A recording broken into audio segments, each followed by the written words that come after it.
Aggressive without overdoing it. Pegula reveals keys to Dubai final versus Svitolina. Pegula vs Svitolina in Dubai WTA 1000 final. Top 10 rivals clash for ninth time as American holds 5-3 head-to-head edge. This Saturday, the Dubai WTA 1000 final takes center stage. Jessica Pegula will face Alina Svitolina at 4 p.m. French time in a top 10 showdown. The American, down 6-1, 3-1, came back to defeat Amanda Anisimova 1-6, 6-4, 6-3 to reach her first final at the Emirati event. After a slow start, the player who turns 32 on February 24th will take on the Ukrainian, a two-time Dubai champion in 2017 and 2018. Pegula targets fourth WTA 1000 title. Pegula, battling for a fourth WTA 1000 title after wins in Guadalajara, 2022, and the National Bank Open, 2023-2024. Anticipates a tactical battle against the world number 9 that the pair have met 8 times, with the Buffalo native currently leading 5-3. However, Svitolina has won 2 of the last 3 encounters, including the most recent in the round of 16 at Indian Wells last year. We have a pretty similar playing style. I think the last time I played Alina Svitolina was at Indian Wells last year. So it's been about a year since I last faced her. Our matches are always tight. We have a pretty similar playing style that I'd say we're both more counterpunchers, but we can also play aggressively. We're very solid, I think, on both forehand and backhand. Against her, it always feels like a mix of trying to be aggressive without overdoing it, because she moves really well too and has great defense. Pegula told Tennis World USA, aggressive without overdoing it. Pegula's blueprint for Dubai final success. In the glittering courts of the Dubai Duty-Free Tennis Championships, under the floodlights and against the backdrop of skyscrapers and desert skies, this weekend's WTA 1000 final promises more than a trophy. It promises a chess match between 2 of women's tennis' most cerebral competitors. When Jessica Pegula stepped up to discuss what it will take against Alina Svitolina, she didn't offer clichés or vague rallying cries. Instead, Pegula distilled her strategy into 4 words: aggressive without overdoing it. Her choice of that phrase isn't just a soundbite, it's the essence of how this high-level final could unfold, and a vivid reflection of her tennis identity and matchup philosophy. In a sport defined by margins and millimeters, being aggressive isn't simply about hitting harder or rushing the net. And for Pegula, it isn't about flicking a switch and swinging full throttle from the first serve. It's a metronomic balance, knowing when to seize initiative and when to bend with the point, to use pace with purpose rather than force with abandon. The key phrase she repeatedly returns to resonates because it's tactical and psychological. A little too much aggression can lead to unforced errors, and not enough can let a defensive wizard like Svitolina dictate play. Understanding the opponent, the Svitolina puzzle. If Pegula's strategy centers on moderation and precision, it's because Svitolina's game rewards patience and punishes reckless play. Svitolina has carved her reputation not through overwhelming power but through meticulous defense, relentless retrieval, and unflappable consistency.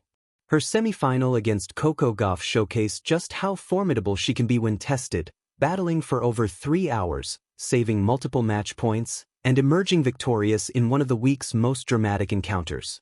That win, her first return to a Dubai final since 2018, epitomized Svitolina's traits: grit, strategic resilience, and an ability to turn pressure into momentum. Despite facing match points, she relied on deep footwork and selective aggression to outlast Gauff, pushing rallies longer, moving laterally with intent, and forcing her opponent into uncomfortable positions.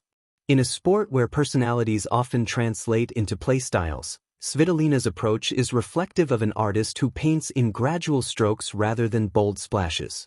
Stories like that build reputations. Against someone like Svitolina, Pegula isn't just facing a player, she's confronting a mirror of her own strengths and weaknesses.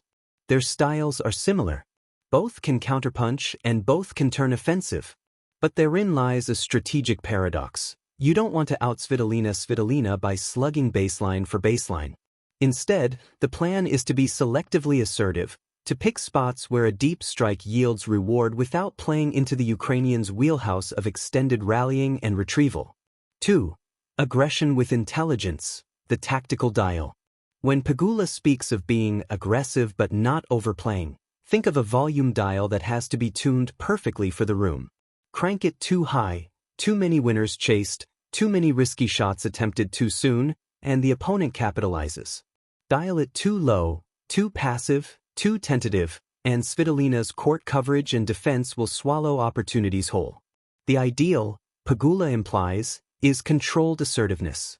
What does that look like on court? Selective pace. Instead of launching every forehand as if it's a match point, Pegula will choose moments to step in and take time away from Svitolina, particularly when the Ukrainian is slightly off balance or out wide. Depth before power. Deep, penetrating ground strokes push Svitolina back, but Pegula must keep them in the court. Pace without direction is muffled by Svitolina's athletic mobility. Tactical variety. Slice, drop, change of rhythm. These aren't random stylistic flourishes but tools to disrupt the steady pulse that Svitolina thrives on.